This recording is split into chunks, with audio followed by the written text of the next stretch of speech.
Hey y'all, hey, and happy Friday.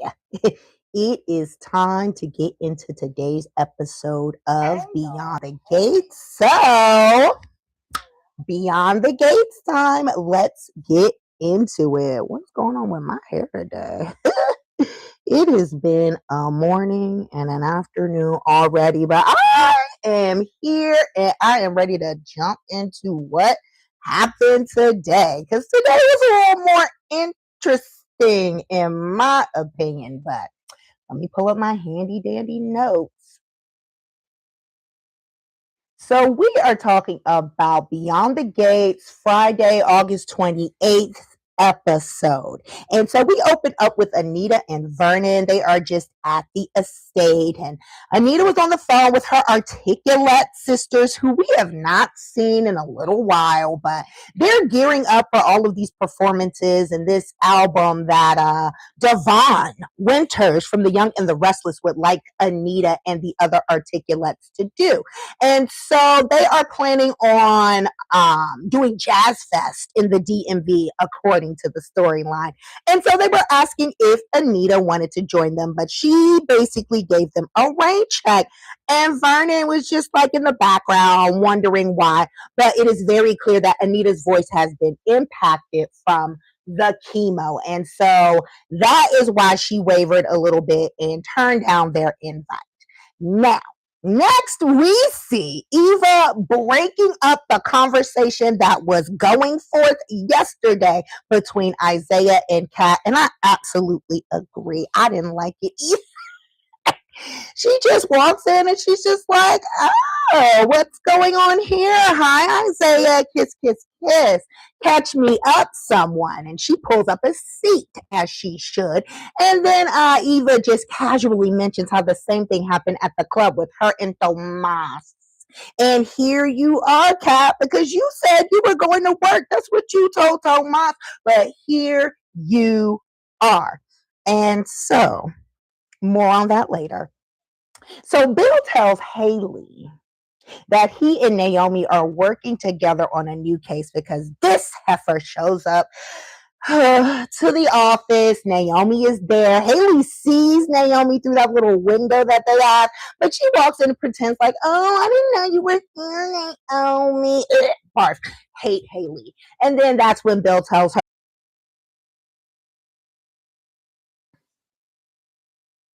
my. It's always something. I love a random power outage, but we're back. Now, let me make sure.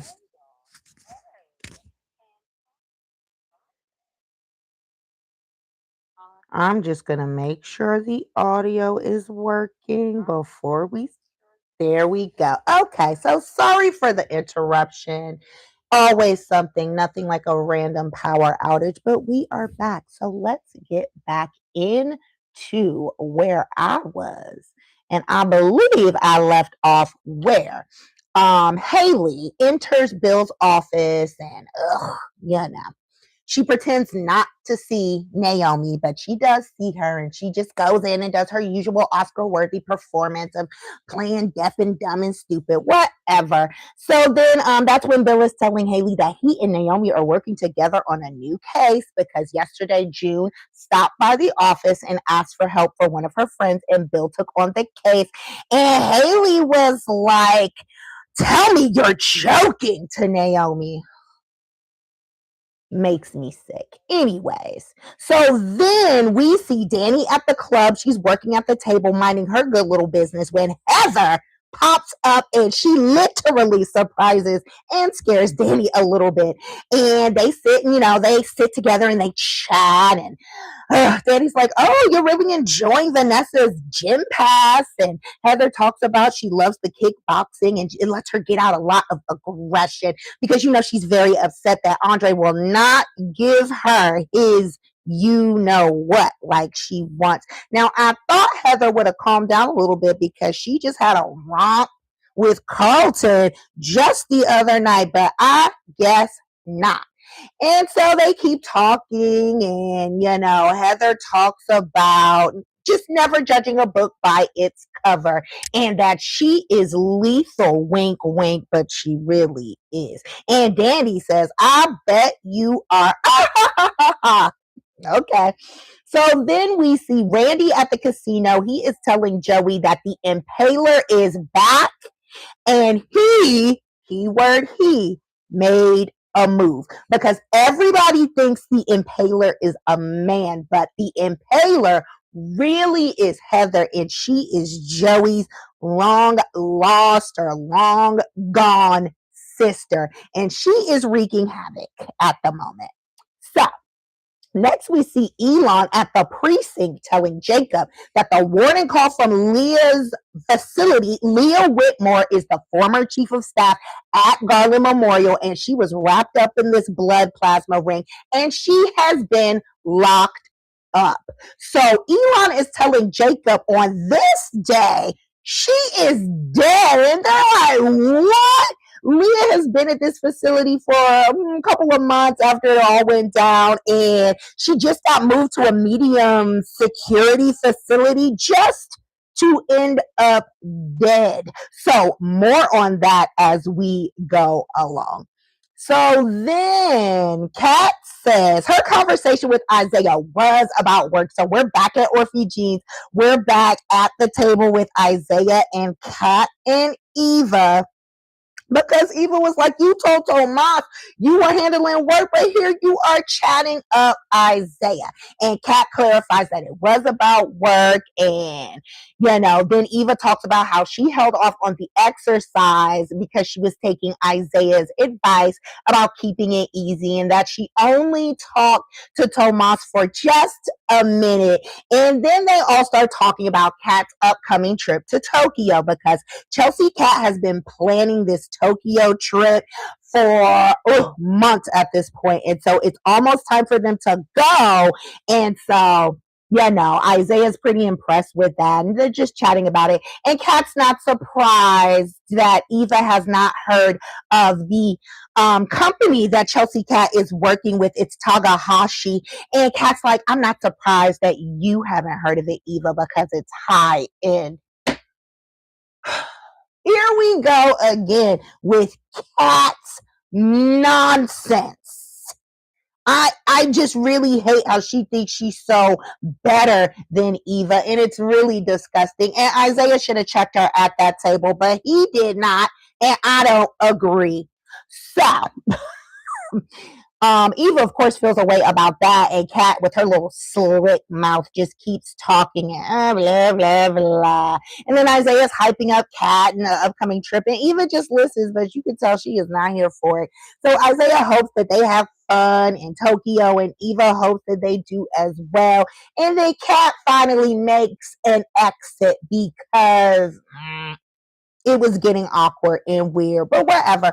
And as soon as Kat walks out of that door, Eva is ready to have a conversation, because trust, she did not like what was going on. And she asked Isaiah straight up, why are you sucking up to my sister? Questions that need answers, because why? Kat hates Eva. Why are you sucking up to her? Why are you even entertaining this level of conversation? I don't care who she is. I don't care. So I agree with Eva. Why?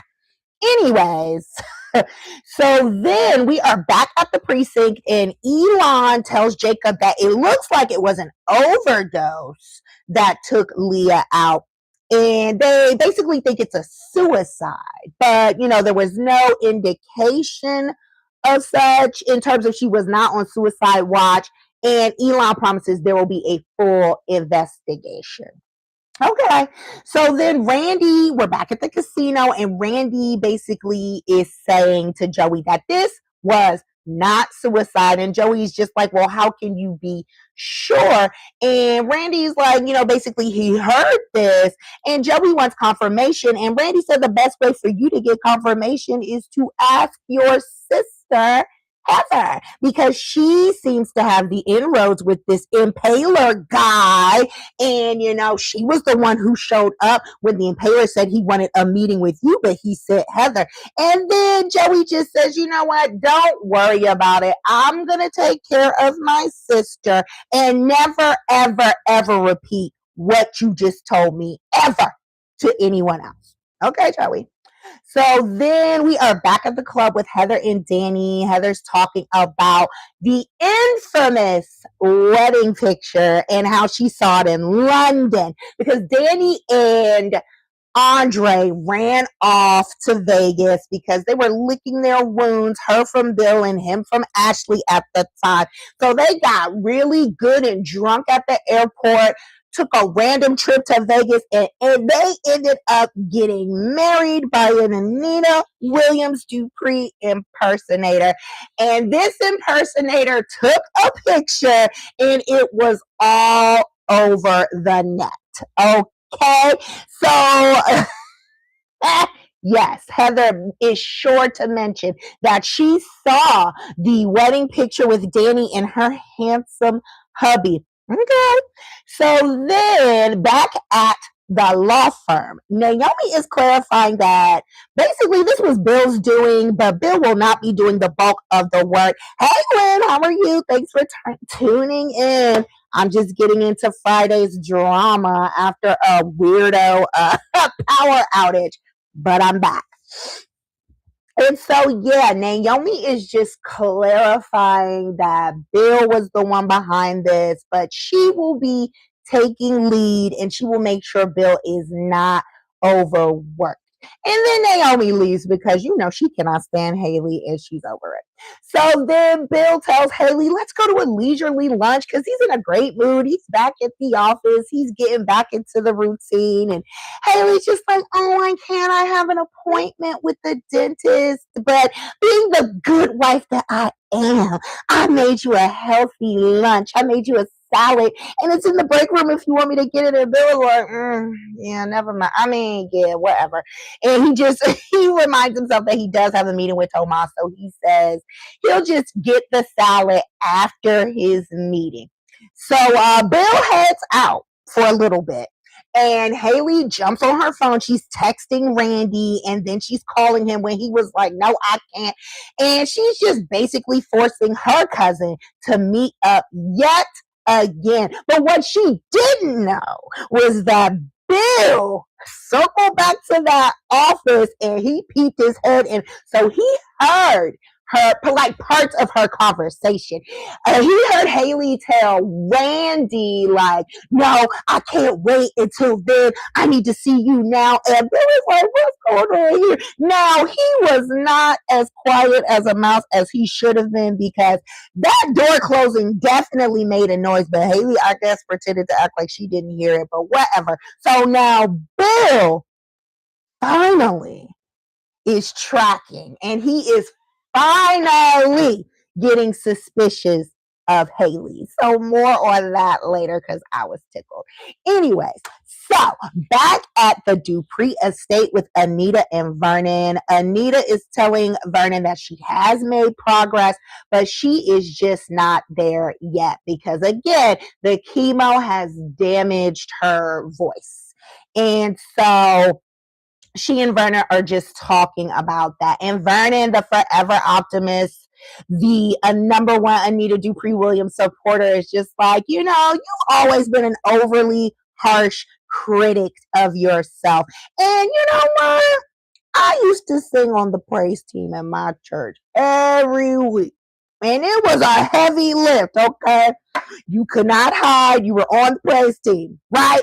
So I understand what Anita's saying. You always want to keep your voice in tip-top condition, and she basically feels like she is not there yet. But Vernon, because in this fantasy, Vernon is not like a music guy, but I found out that he wrote one of the Jackson 5 biggest hits for me. So clearly he is, but in this world, Vernon is not. Oh wait, hold on. That part was good. Hey, you dozed off, Vernon. That was like the beginning. Well, I'm going to give you a quick recap and you can definitely catch up on it a little later. But it was, I think today was a little better than the rest of the week has been so far. But so yeah, Anita's made progress and she feels the same sense of duty for work as Vernon, because she was like, you would never have step on a speech or anything that you were doing. And Anita's like, I'm not going to do that to my fans. And I appreciate it. I mean, I'm not thrilled with anything the articulates have presented thus far, but if you are an entertainer, I appreciate you putting your fans first and wanting to give them the best show that they paid for. And that's what Anita is saying. She wants to give them the very best of Anita. And then Vernon is like, people don't just love your voice, Anita. They love you and they won't care if every note is not pitch perfect. I will. She said she will too, and I agree. And that, Anita's just basically like, they deserve to see me at my prime or they don't need to see me at all. And then Vernon's like, well, maybe they can even tweak the arrangements to fit your new vocal style. And she's just like, okay, I'm going to show you. So back at the country club with Danny and Heather at this table. So Danny just goes in a little more about this Vegas wedding. And she was like, at first I was really upset about those pictures because she wanted to keep the marriage under wraps. But now she loves that photo. And she says it was partially responsible for reviving her modeling career because as a result of that, Ridge Forrester reached out and he wanted to do this entire spread with her and Andre, but she turned it down. And this is also how she got connected or reconnected with Tatum. And so Heather was like, oh my God, that's so great. Why would you turn that down? And Danny said that Andre is camera shy. And Heather just started giggling, but she was like, you know what? I get it. I'm a very private person as well. Now, in the background, we see Smitty walking past the little opening, and Heather clearly saw him too. Now, remember the other week, Heather wanted to kill Smitty, but Joey was like, no. But she's still apparently keeping tabs on Smitty or just wanting to stay a little close to him. So I don't like that. So she sees him walk by and she wrapped up her conversation with Danny and she follows Smitty out to the little reception area of the country club. And as soon as she's about to walk up to Smitty, she gets a phone call and it is Joey. And he is basically like, get your tail down to this casino right now. And he is not taking no for an answer. And he hangs up and she heads out the door. So then we're back at the law firm really quickly. We see Caroline offering to order Bill some food because she's like, I know you're not going to be able to go to lunch with Hayley. Do you want me to order something? And he's like, no, actually push my meeting with Tomas to even later because I got to run out right now and I have to handle something. I was like, yes, Bill. Yes, find her. Anyways, so he runs out of the office and that's that on that. So then we see Chelsea, Kat, and Smitty who happen to run into each other at the country club. And Smitty's just telling them that he just got a breaking story for like things regarding the business side of fashion and how major fashion brands are using exploitative like sweatshops and unethical practices, right? So then Chelsea and Kat have been getting ready to do this Tokyo thing and this Tokyo collab.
Okay, I can hear that now. Thanks for letting me know. These sound issues are really pissing me off, but let's get back into it. Now, where did I leave off, Lynn? Do you remember what you heard last?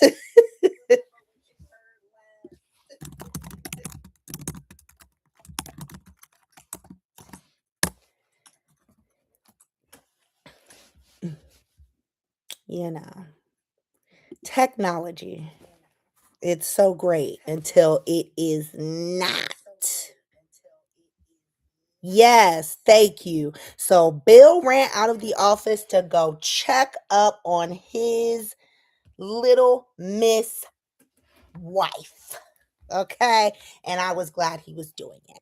So then ChelseaKat and Smitty are at the country club, and Smitty just got a breaking story for the business side of fashion. Okay. Major fashion brands are basically being accused of using exploitative sweatshops, which is very much real. And, this is why Chelsea and Kat do so much to police their own supply chain.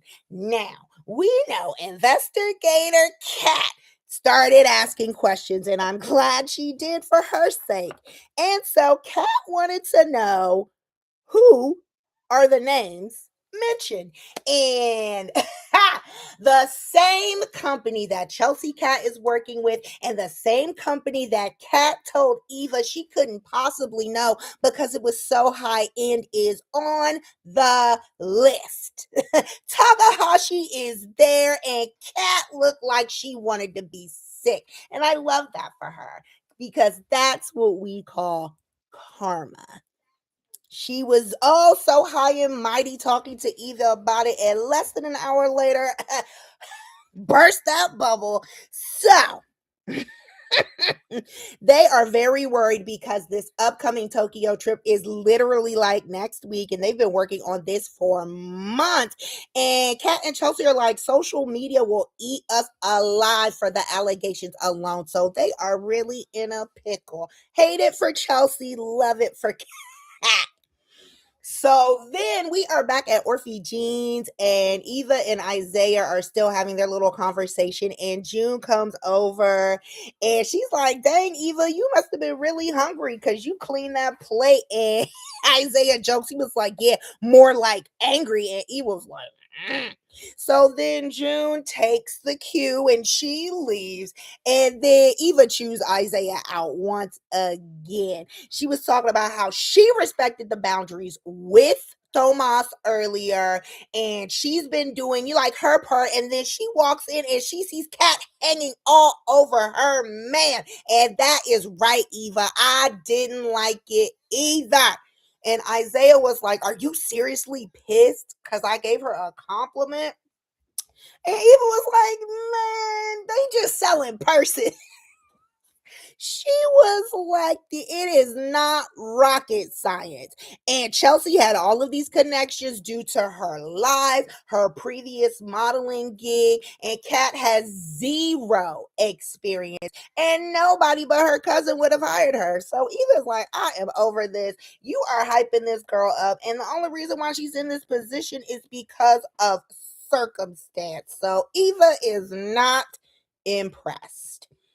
So then we are back at the country club. Kat is asking more questions, and Smitty is giving them all of the information they know. The whistleblower is still anonymous, and Takahashi has not responded to anything yet. But Naomi is already on it. Now, the people say Naomi don't work, but Naomi is getting worked now. She had to step up and help Bill with his firm. Now she's basically on call for ChelseaKat, but she's on it nonetheless. And she is going to see how much truth there is regarding the allegations. So then Danny just happens to join the conversation, and Smitty then gets a message and he has to run. But, they are really just left to figure this all out because ChelseaKat is in danger of dropping out of this whole Tokyo thing. Okay, let me check my comments. Well, Eva did say she did tell Kat immediately that she did run into Tomas as well, but they only spoke for a minute or so. They did not speak about Kat. And in Eva's mind, she kept the boundaries in place. And I don't think Eva and Tomas were as giggly as Kat was with Isaiah, because I don't care what nobody says, Kat has been after Isaiah for a while. And as soon as this Tomas thing implodes, she is going to go after him. I have no doubt. But yes, I can see why you would think Eva's being a little hypocritical, but I'm Team Eva over Team Kat any day. I cannot stand her. But yes, back to the plot of today. ChelseaKat is in danger of dropping out of this Tokyo fashion show, and they are scrambling. So then we are back at the estate with Vernon and Anita, and Vernon, of course, thinks Anita sounds just fine. And in a week, it'll all be better. And then Anita starts doing her skills and arpeggios again, and she is struggling to hit the notes. And her range and control have diminished, and she was expecting temporary hoarseness and weakness for her vocal cords. And, she's like, I should just be happy that it's not worse than what it is. But she's telling Vernon if she overworked her voice, it could delay the recovery process. And then Vernon just apologizes for pushing, and she says, don't, because of your pushing, this is why I have my reconnection with my friends, the Articulates, and I needed them during this cancer scare, and you pushing me and supporting me through this cancer scare is why I am here. She loves Vernon for pushing even when he's dead wrong, like regarding these vocals, because she could not hit the basic scales, so she not lying. Okay, yes, she did. Eva did tell Tomas that Kat should have had his back instead of her family. But then she corrected herself, Lynn. Let's be fair. She was like, okay, I shouldn't have said that, and let's stop talking about Kat. So I'm gonna give Eva credit for trying. I feel like Kat is just, being Kat. So then Hayley meets up with Randy at Uptown. Let's pause right here.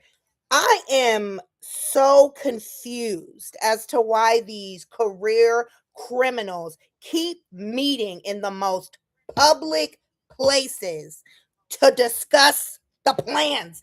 What sense does that make? Haley already knows that Bill's daughters and ex-wife suspect her of cheating. Instead of telling Randy, aka Smitty, hey, they couldn't drive to like Virginia, they couldn't drive to Maryland, somewhere else, because it's the DMV, DC, Maryland, Virginia, they all touch. You could have easily drone over to Annandale or somewhere. But you keep meeting at Uptown where people come in there all the time. It doesn't make sense. It just doesn't make sense. And yes, I do feel like Tomas can kick bricks barefooted. Not Eva. Justice for Eva. She was collateral damage from her mother. But okay, so Hayley and Randy are out in the open, out in the public like two little idiots. And Hayley's like, I need more of the stuff, because she's had all she can stomach of Bill. And Randy was like, you need to chill out, because you get sloppy when you're in your feelings, and you need to play your cards right, basically. And Hayley just keeps, she wants to be done with this, and she's not really listening. And she's like, if I do play my cards right, maybe I won't even need the vial, because I put all of the toxins that I had left to use, and I put it in his salad dressing. I'm like, oh my God. I'd rather her just push him down the damn steps at this point. Like, get it over with. Anyways, so while she's kikiing with Randy, aka Smitty, Bill is outside of Uptown peeping through the blinds undetected. And I was like, yes, finally. No to Eva. She does not deserve this. I would rather Kat kick rocks. Her own family don't even like her, but we could get into that later. So, yes, Bill is scowling at them outside through the window of Uptown. And I am so happy he is finally catching on. So, Bill then starts recounting everything that Chelsea has been saying to him about Hayley potentially cheating. He's running it all back. And while he's doing this, he unfortunately turns his back to the window so he does not see Randy slip a new vial into Hayley's purse undetected. So I was like, damn it, turn back around, Bill. Anyways, but at least he is finally catching on. So then Hayley's like, okay, thanks, Randy. I'm gonna go to the bathroom and brush my teeth because if Bill doesn't smell my minty fresh breath, he'll start asking questions. So she does that, and they have no idea that Bill just saw them. So back at Orphe Jeans with Lynn's favorite Eva. Isaiah is telling Eva he understands sibling rivalries.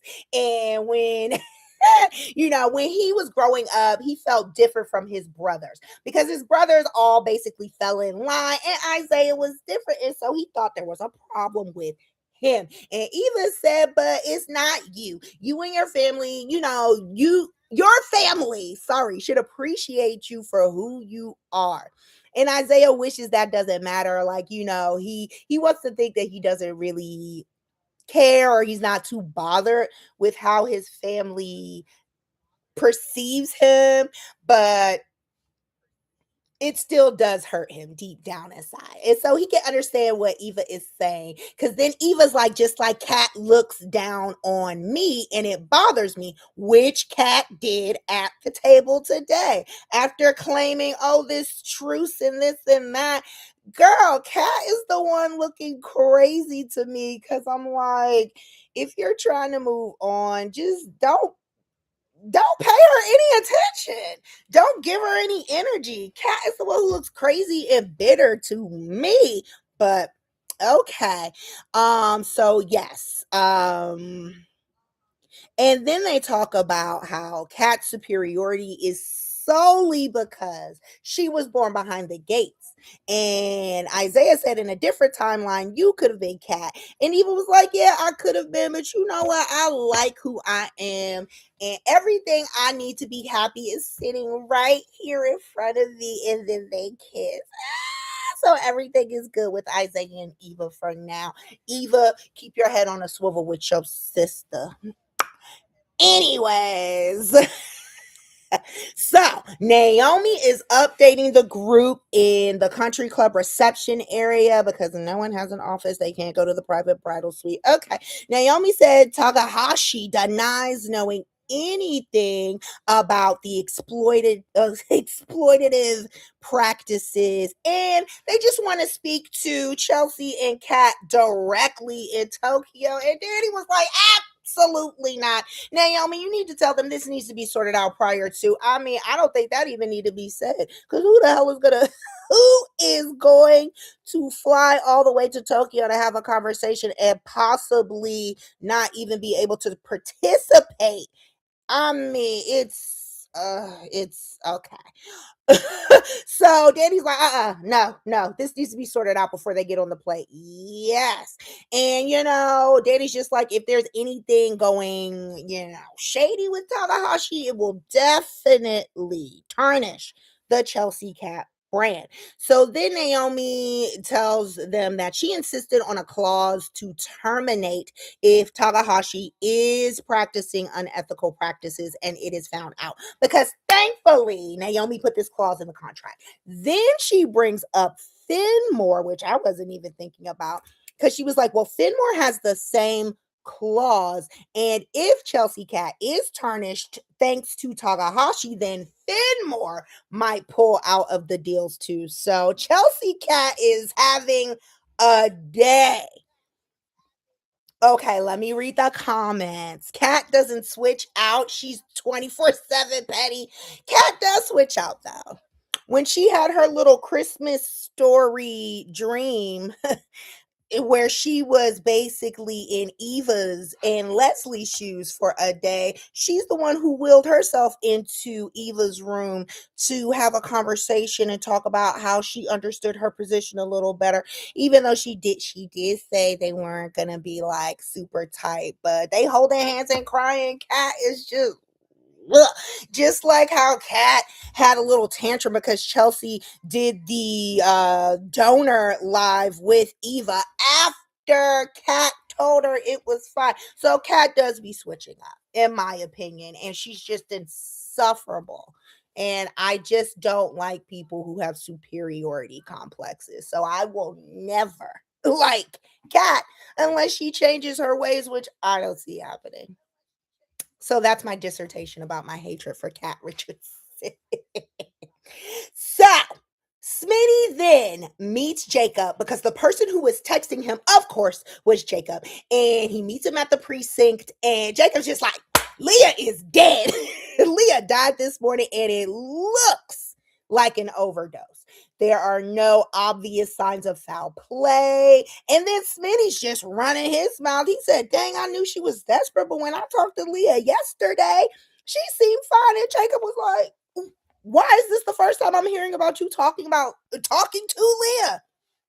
Questions that need answers. So Heather arrives at the casino like she was told, and she tells Joey that Leah is dead because she's a lot less of a threat that way. And this is all on Joey. And Joey was like, I would like to know how you killing someone ended up being my issue and my fault. Because Joey is pissed. He is like, I already told you I don't want no drama on my territory. Okay, take that somewhere else. And he was like, I don't want you bringing police to my door. I will not have it. And then, Heather's just basically talking about the convenience of people thinking the impaler is a man, which was like, low key, you're going to throw your brother under the bus because that's how it sounded. And Joey was like, I am not your convenience because people think this impaler is a man and I'm not going to be that man, basically. So Heather claims, offing Leah was a one and done, but Joey's like, okay. And she just talks about how this death will basically dissuade others. It'll be like a threat. And Joey was like, well, people think the death is a suicide, so there's no tie to the impaler, therefore there's no intimidation.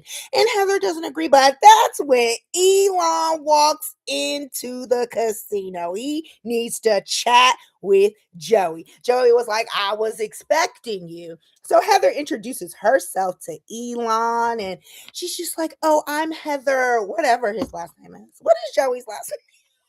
Anyways, I'm Heather such and such. And Elon was like, oh, you're related to Joey. And Joey's like, oh, that's my sister. And blah, blah, blah. So then Heather shakes Elon's hand and she's like, yeah, I'm his sister and I'm his alibi for whatever he needs. And she walks out. I was like, Heather, just a crash out. Yes, Leah being dead is an absolute hit by Heather. And yes, Kat is petty for sure. I understand because I'm petty too, but I'm not like elitist. And that's what I don't like. Yeah, so Heather is okay. So then Isaiah has to go to work, so he heads out of Orphe Jeans, and June chats with Eva a little more, and she just talks about how the what are their names? God, I'm blanking today. How the Hawthorne men are so attractive, and she would be distracted too if that was her man. And June said, their mom raised them right, and she just starts talking about how she owes everything to Jacob because he actually listened to her, and because of that, he included Naomi, and basically, she owes everything that she has to him today. And then she was like, you know what? I'm gonna stop talking about them. And Eva was like, no, because knowing you matter means everything. Because Eva feels like she doesn't matter, or when Kat likes to poo-poo on her, it makes her feel away. And so she can empathize with June in that regard. And June was like, hold on to that man and make sure he knows how much you love and need him. Okay. I know they are setting us up. I just know it because they're laying all these little breadcrumbs. But okay.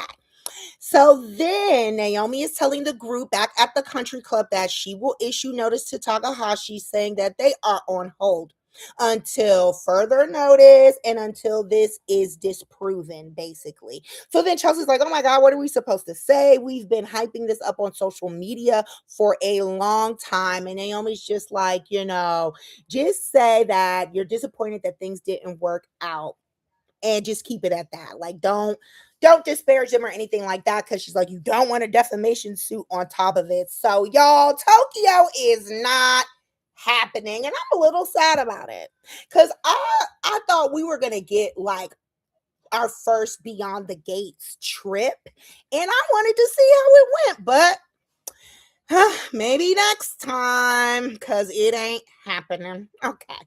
So then back to the precinct. Smitty tells Jacob, I didn't say anything because nothing came of it. Leah gave me no new info, and Smitty said he thought she was trying to pump him for information. And Jacob was like, well, wow, why would she want to do that?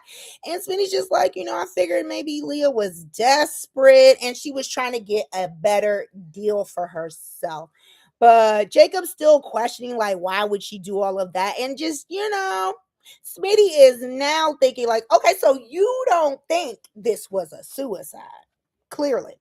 So then we are back to Kat and Chelsea. They are just trying to make lemonade out of lemons, okay? Kat's like, on the bright side, we have extra time now, so you could go on a trip, or we could go on a trip, especially after the Allison scare. And Chelsea's like, no, we can't leave right now. There's too much going on. And Kat says you could use this time to channel your creative style. And Chelsea's like, I can't design when I'm depressed, and this and that. And Kat hates see them being down like this, basically. And then Chelsea finally finds a bright spot that they will get to work through this together. Wonder Twins unite. Okay, we get it. Y'all love each other. Next. Because if I was Chelsea, I would still be mad at Kat after the little tantrum that she pulled the other day. Like, I don't have the tolerance for people like that who are draining AF. Whatever. Chelsea better than me, but yeah, Wonder Twins unite. They're gonna work through it together. Whoop-de-doo. So then Vernon is sitting in the estate living room, and he gets a call from Franklin about Leah dying. So Franklin is one of Vernon's like previous connections, and he just wanted to give Vernon and Anita a heads up. And Anita is very shocked to hear this. She was like, yeah, she deserved to be in jail for a long time, but death. And she's sad to hear that, people have such hopelessness that they don't see a way out of it. And then that just turns into Anita's experience. And Anita was just like, I don't have or Leah probably didn't have the same support that I have. And she's just really shaken up to hear this. And they both think it's really sad. And then they just go into action because they're on the hospital board. So they're going to reach out there and let them know because, this is something important to Garland. So then back at the precinct, Jacob said he would not put anything past the impaler because Smitty's like, do you think it was the impaler or do you think this was homicide? What's going on? Jacob doesn't put anything past the impaler. So everybody who had a key and bringing them to justice, everyone but the impaler. Jacob said they need to watch out. He's already contacted Grayson, etc. And so, so Smitty is still asking. He was like, so you don't think this is a suicide? Is this a hunch? Did you hear something? And when they're talking, Naomi walks up with some coffee. And so she is brought up to speed. And Naomi's nervous. And she's immediately on the same page as Smitty and Jacob. She's nervous, but Jacob's like, look, we're going to look into it. Don't worry about it. There's no signs of foul play. And let's just stay calm for now. But I'm sure, I know something's going to come of this as well. So then we see Elon at the casino with Joey, and Elon was like, oh, you must have heard the news. And Joey was like, yeah, he did. And he's actually disgusted by it. He is disgusted by all of it. Joey is pissed. And Elon can sense that he's pissed. And he was like, you know what? I believe you. And Elon said, you wouldn't want this impaler running your territory. And so he's like, Joey, help me figure out who this person is so I can take this impaler off your hands. And Joey's just standing there because if he does this, he has to turn his sister. And for now, he's not willing to do that. But I think eventually he's either going to turn Heather in or she's going to be sleeping with the fishes along with Doug. Now, lastly, the last scene was worth it for me. So Hayley's coming back into Bill's office, and Bill is there eating this salad on the couch. He is stewing. So she comes in, ooh, hey babe, blah, blah, blah. They have this joke about cheating. Oh, because she was like, oh, I'm glad to see you're eating your salad, because sometimes you cheat or, you cheat on your diet. And Bill was like, oh, that's interesting coming from you, basically, because Bill is wired up now. And so he was like, come here, let me see your teeth. Oh, beautiful smile, this and that. And then Bill was like, oh, how was the appointment? And blah, blah, blah. And he is on to her finally. She keeps lying about stuff, and Bill is looking at her like, and he's eating a salad though, so I don't know if that's gonna have any type of impact as well. But he is on to Hayley, and he's just biding his time. Okay. Ooh, sorry. And that's what happened today. Now, we saw the preview. It was a little long, and I'm going to do that on Sunday per usual. But we see Hayley still dosing various food items, this time a sandwich, and Naomi's going to take a bite of it. What else did we see? That was the main thing that stood out to me because I'm all in on this Bill and Hayley thing because we have been dragging out for very, very long, and I'm ready for the story to be wrapped up. So, yeah, today was a little more interesting than the rest of the week, in my opinion. I'm glad we have some movement on this Hayley Bill situation. Disappointed in the Tokyo trip not happening.